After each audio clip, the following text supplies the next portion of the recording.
دے وچ ایک بندہ اونٹی آیا جدا محفل وچ آن دا ارادہ کوئی نہ سی جدا محفل دے وچ بیٹھ دا ارادہ کوئی نہ سی اللہ جا رہا سی راستے سے گزر رہا سی محفل کی آواز آئی کسی نال کم سی محفل وچ آ کے بیٹھ گیا اللہ اس بندے کے بارے میں یہ حکم ہے اللہ اس بندے کے بارے میں کیا حکم ہے پروردگار عالم فرمائیں گے فرشتوں کا بارے میں یہ اتنی برکتوں والی محفل ہے جو بغیر ارادے کے بھی بیٹھ گئی آپ نے اس کو بھی معاف فرمایا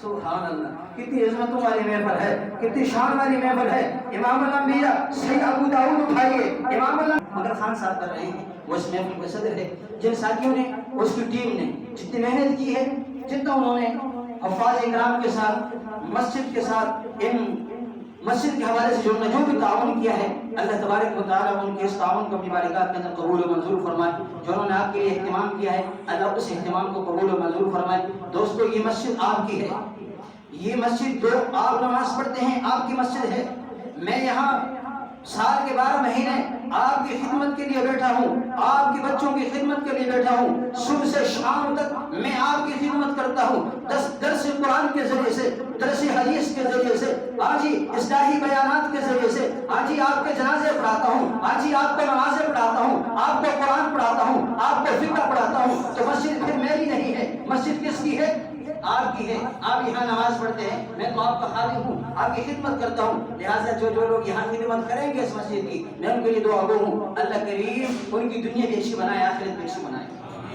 اور کر رہے ہیں ساتھی الحمدللہ تعاون کرتے ہیں مسجد کے ساتھ جتنے میرے معاونین حضرات ہیں میں ان سب کا دل سے مشکور ہوں ہاں میں ان لوگوں کو کہنا چاہتا ہوں جو ہمارے اس مسجد کے امن ماحول کو ایک امن پسند ماحول جس کے اندر ہر مسجد کے نمازی کو بآسانی نماز پڑھنے کی اجازت ہے بغیر کسی دل درد کے وہ اس مسجد کے اندر آ کر بآسانی کھڑے ہو کر نماز پڑھتا ہے چاہے اس کا جس مسجد کے ساتھ بھی تعلق ہو ہمارا مسجدوں سے کوئی تعلق نہیں کیونکہ ہم لا الہ الا اللہ محمد رسول اللہ پڑھتے ہیں اور جو لا الہ الا اللہ محمد رسول اللہ پڑھتا ہے جو قرآن پڑھتا ہے جو آقا نامدار جناب محمد رسول اللہ صلی اللہ علیہ وسلم کی عظمت اور ناموس کے لیے میرے ساتھ کھڑا ہوتا ہے وہ میرا بھائی ہے تو لہٰذا جو لوگ یہ چاہتے ہیں کہ یہ مسجد انتشار اس کے اندر پھیلایا جائے یا انتشار اس مسجد کے اندر کیا جائے کان کھول کر سن لے جب تک مولوی نیاز زندہ ہے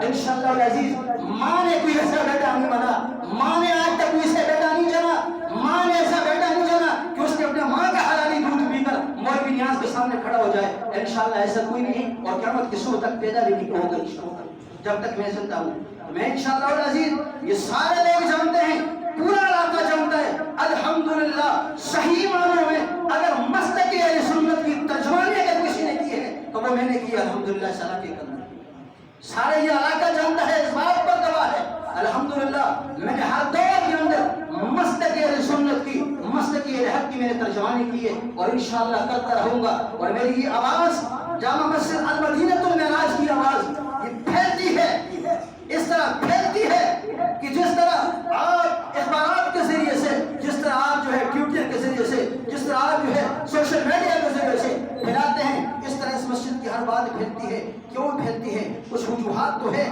جو یہاں سے آواز اٹھتی ہے تو وہ پھیل جاتی ہے اور پھر اس آواز پر لوگ لبیک کہتے ہیں انشاءاللہ العزیز میں اللہ کے علاوہ کائنات کے کسی بھی انسان سے ڈر اپنے دل کے اندر رکھنا یہ شک سمجھتا ہوں اور اگر کوئی یہ کوشش کرے گا انشاءاللہ العزیز اس وقت میں ہم سارے بندن توڑ کر اس کا مقابلہ کریں گے اس کے لیے راستے میں کھڑے ہوں گے کہ نہیں کھڑے انشاءاللہ العزیز کھڑے ہوں گے آپ سب نے کھڑا ہونا ہے امام کا ساتھ دینا ہے امام کو مضبوط کرنا ہے مقتدی وہ ہوتا ہے جو اپنے امام کو مضبوط کرے وہ مقتدی ہوتا ہے جو امام کو مضبوط کرے اور یاد رکھنا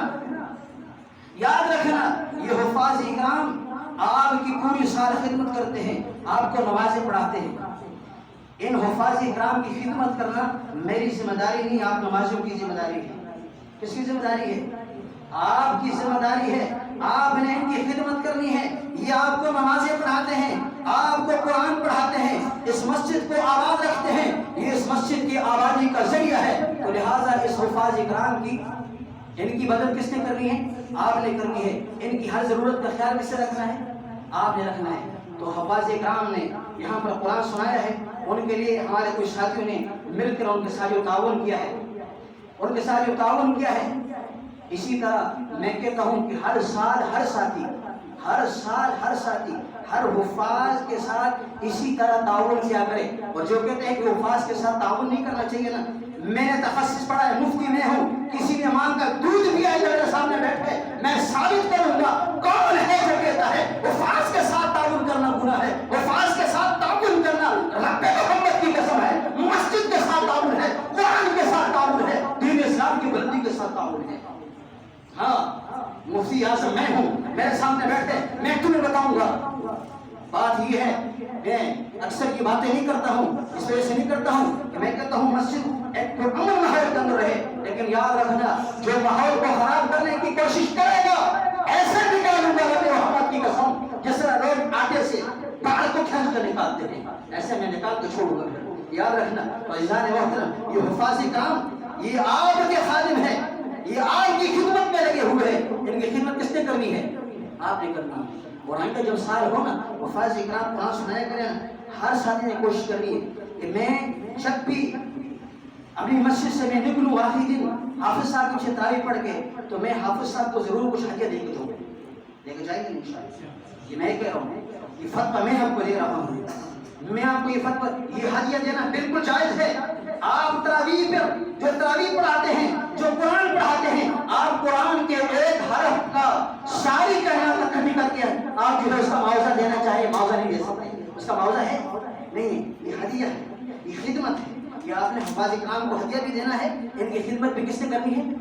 آپ نے کرنی ہے. انشاءاللہ العزیز یہ مسجد ہے، آپ کی مسجد ہے، آپ اس کی خدمت کریں گے، آپ اس مسجد کے ساتھ لگیں گے، آپ اس مسجد کو چمکائیں گے، آپ چمکیں گے. آپ کے مسجد کے امام چمکے گا. آپ کے مسجد کا امام اگر وہ مالدار ہوگا، انشاءاللہ پورا محلہ مالدار ہوگا. لیکن یاد رکھنا، اگر آپ کے مسجد کا امام غریب ہوگا، رب محمد کی قسم ہے محلہ کبھی مالدار نہیں ہو سکتا. یہ بھی ہمیشہ غریب رہے گا. کیا رہے گا؟ کیا رہے گا؟ غریب رہے گا. تو آپ نے کیا کرنا ہے؟ اپنی مسجدوں کے ہر مسجد کے امام کے ساتھ، میں یہ نہیں کہتا ہوں کہ میری مسجد کے ائمہ کے ساتھ، ہر مسجد جو بھی مسجد ہے جہاں امام ہے ان کے ساتھ آپ نے تعاون کرنا ہے. کہ دور ایسا آ گیا ہے کہ اس دور کے اندر دین کا کام کرنا بہت مشکل ہے. کیوں؟ ہم جو دین کا کام کر رہے ہیں، ہم اپنے پیٹ کے اوپر پاؤں رکھ کر رہے ہیں، ہم اپنے پیٹ کو چھری سے کاٹ کے دین کی خدمت کر رہے ہیں. اس دور کے اندر ہم یہ خدمت کر رہے ہیں. اس خدمت کے باوجود تمہیں چاہیے تھا کہ تم ہمارا ساتھ دے دے، تم اس خدمت کا ہمیں داد دے دے. لیکن تم ساتھ دینے کے بجائے، تم داد دینے کے بجائے تم اتنے کم بخت ہوتے ہو کہ تم حفاظ کے پیچھے، علماء کرام کے پیچھے، مدارس والوں کے پیچھے، مساجد والوں کے پیچھے بات کرتے ہو. یہ کون سا طریقہ ہے؟ یہ کون سا اسلام ہے کہ سراب پر گامزن ہو گئے ہو، کہ راہ پر چلے گئے ہو؟ لہٰذا میری آپ سے درخواست ہے، ہم نے ان علماء کے ساتھ کیا کرنا ہے؟ چھوڑ کے رہنا ہے. میں آپ کو ایک بات بتاؤں، پہلے دور کے اندر ڈاکو ہوتے تھے مال کے، پہلے دور کے اندر ڈاکو ہوتے تھے مال کے، پیسے کے، آپ کے گھر کے مال کو کھانے والے ڈاکو چور ہوتے تھے. اس دور کے اندر ایمان کے ڈاکو آئے ہوئے ہیں مولوی کی شکل میں. وہ آ کر ایمان پہ ڈاکہ ڈالنا چاہتے ہیں. اس وقت میں اگر آپ نے اپنے ایمان کو بچانا ہے، اس کے لیے ڈھال حضرات علماء کرام ہے. کون ہے؟ علماء ہے. کس کے ساتھ جڑنا ہے؟ علماء کے ساتھ جڑنا ہے. ہمیشہ کوشش کرو، ہم نے جڑنا کس کے ساتھ ہے؟ علماء کے ساتھ جڑنا ہے، دیندار لوگوں کے ساتھ جڑنا ہے، تبلیغی جماعت کے ساتھ جڑنا ہے. ہم نے ان لوگوں کے ساتھ جڑنا ہے جو دن رات اللہ اور اللہ کے رسول کی بات کرتے ہیں، جو قال اللہ قال رسول کی شرعیں بلند کرتے ہیں. ہم نے لوگوں کے ساتھ جڑنا ہے. انشاءاللہ جڑیں گے. الحمدللہ رب العالمین. اب دعا کرتے ہیں مولانا مفتی اکبر صاحب سے.